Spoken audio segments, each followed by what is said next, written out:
Yon, Game Lovers is back na naman mga karepa tropa pips. So sa video ngayon, ang pag-uusapan natin itong dalawang applications na ginagamit sa pag-mod ng NBA 2K20. Si F1BM, then ito si X8 Sandbox. So pwede siyang yan yung ginagamit ngayon. Yan yung mga sikat na applications ngayon. Kaso nga lang may mga glitch. So pag-uusapan natin yun guys. Pero bago ang lahat, kung bago ka pa lang sa channel ko, pa-hit na yung subscribe button, then pa-hit na rin yung notification bell para ma-update kayo sa mga bagong content na ilalabas ko. So shout out muna tayo. So shout out dito kay Adrian Capoles. So shout out sa iyo Adrian Capoles. Then Michael Arista. So shout out din sa iyo Michael Arista. So shout out sa inyo. Mabuhay kayo. So dito tayo sa tutorial guys. Ito si X8. So first X8 Sandbox muna yung topic natin. Mamaya tayo sa F1. So sa mga naka X8 Sandbox, so makinig mabuti, ihanda yung ballpen at papel para iwas pusoy. So tulad ng lagi ko sinasabi, ihanda yung mga yan para hindi mo makalimutan yung gagawin. So click natin sa X8 Sandbox guys. So maraming nagtatanong dito sa akin about sa X8 Sandbox. Sir, gumagamit po ako ng Game Guardian. Then ang gamit ko, pag naglo-load ako ng text file, pag pinalitan ko na yung value, 0 pa rin. So sa akin guys, nag-install ako ng F1BM, hindi ako nakaranas ng ganyang glitch. So, ito payo ko sa inyo, pwede nyong i-install yung yung X8 Sandbox na gamit ko. Kasi hindi ako nakaranas ng ganyang glitch, guys. Tsaka ilalagay ko na rin sa description yung ginagamit kong Game Guardian na version. Baka yun ang may problema, guys. Alin man sa dalawang applications na yan. So, dito tayo sa settings nito, guys. Para iwas lag din. So, dapat naka-enable itong Expose Framework, tsaka enable 64 apps support. Baka ito din may problema guys, baka hindi nyo na-enable yan, kaya hindi nyo rin magamit ng maayos yung inyong Game Guardian. Pwede rin tong root manager na yan guys. Click nyo ito, root manager. So dapat guys, all up roots yan, kasama na si Game Guardian. Then dito sa resolution tayo guys. So ito yung karamihang problema na marami, yung lag. So yung resolution ko dito guys, yung gamit kong device ay gaming phone, Realme 7 Pro. Realme 7 Pro guys, ang spec niya 8GB RAM, naka Snapdragon, then yung kanyang ROM ay 128GB. So medyo nasa mid gaming phone siya guys. So sa akin, ayos na ako sa origin ratio na medium quality. So sa mga low end devices, so dito guys, pwede nyong palitan ng 480 by 1020 yung low quality origin ratio. So pwede nyong i-click yan, then okay, magre-reboot yung X8 Sandbox. So pwede nyo rin, kasi nga pag nag-install ka ng X8 Sandbox or F1BM, para ka na rin nag-install ng bagong device sa cellphone mo. Install ka ng another device. So mayroon siyang settings na kanya. So hindi natin siya mapipilit na mag-convert sa settings natin kasi meron nga siyang settings na kanya, kaya din siguro naglalag. So dito sa settings niya guys, kung makikita nyo, mapapansin nyo sa about device, about phone, yung Android niya ay 5.1.1 lang. So yung akin ay, which is Android 11. So doon pa lang malalaman mo na another device nga siya na naka-install sa phone mo. So pwede mong i-activate yung developer option dyan guys para mawala yung medyo lag. So build number, click mo yan ng maraming beses hanggang sa lumabas yung nasa baba guys, no need, you are already a developer. So pag click mo yan back, meron ng developer option dyan guys. So makikita mo, pag buhay na yan, pwede mong baguhin yung animation.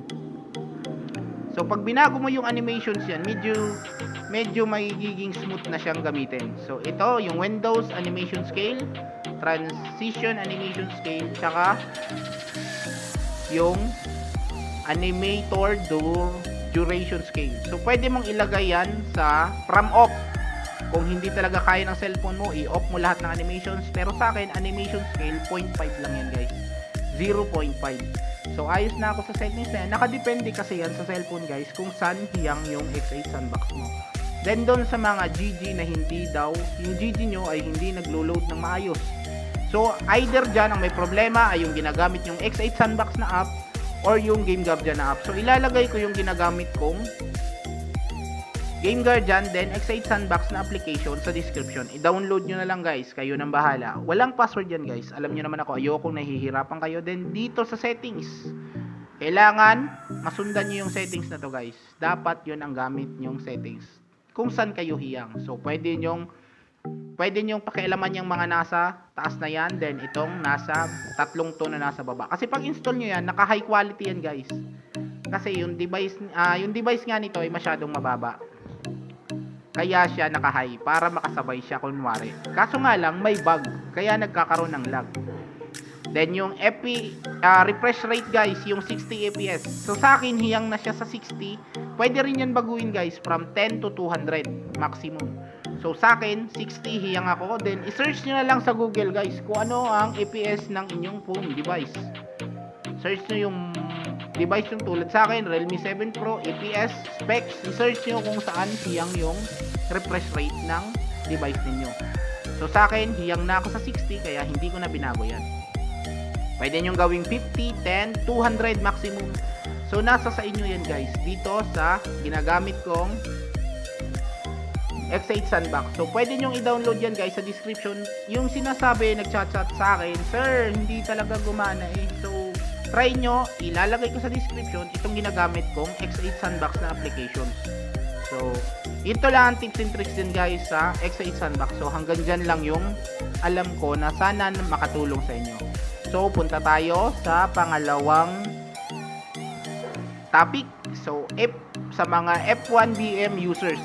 So, remember lang guys tuwing papasok at magsisimula kayo ng game para hindi siya malag, puntahan nyo muna yung mga recent applications. Baka meron, sabay-sabay. Kaya din nagkokos ng lag yan guys eh. Sabay-sabay yung mga applications na gumagana. Kaya dapat tinatanggal yan. Pinapatay yung mga yan. So, dito tayo sa F1BM user. So, X ko na to guys.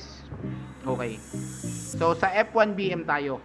Yung mga tips and tricks na alam ko sa F1BM at kung ano yung mga ginagawa ko. Siguro yung iba alam na din to.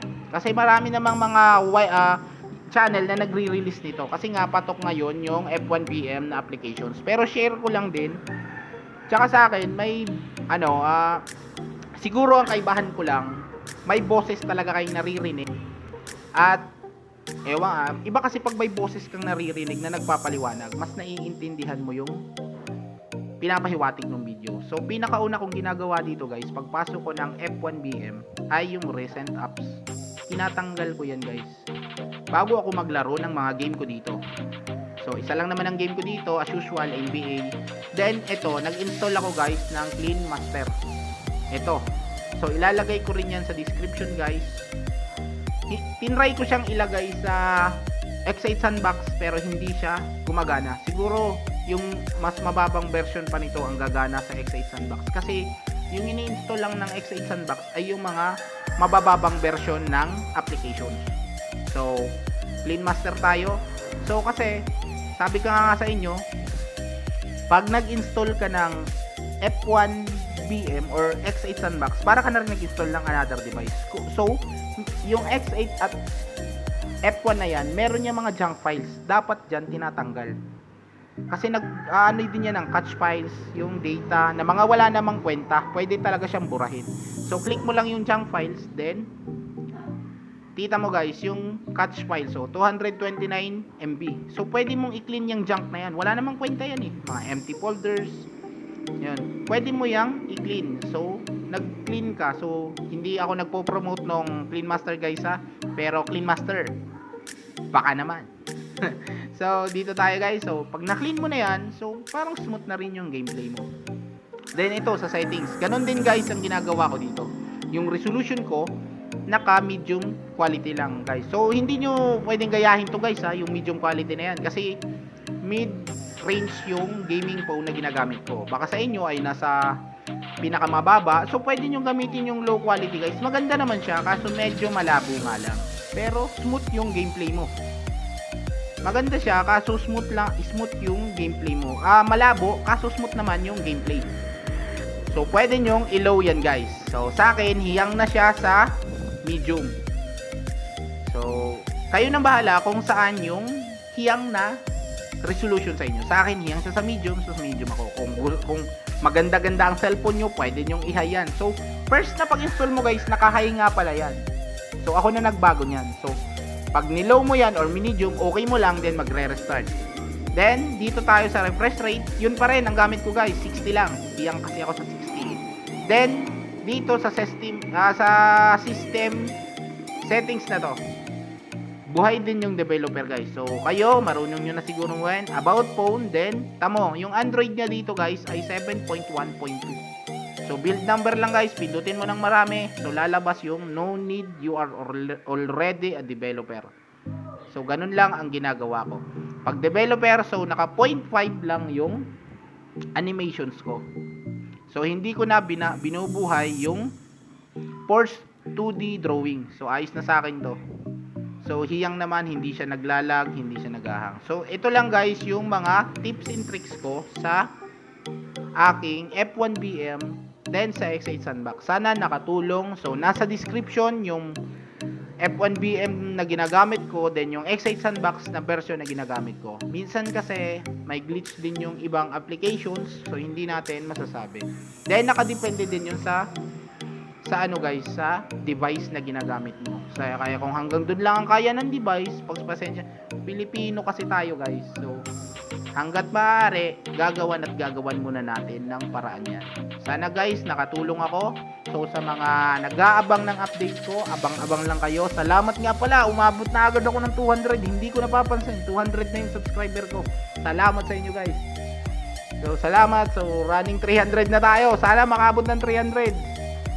So, salamat sa inyo guys. So, keep support guys. So, mag-subscribe lang guys. Then, hit the notification bell para ma-update kayo sa mga bagong ilalabas kong content. So, salamat sa inyo. Game Lovers, signing off.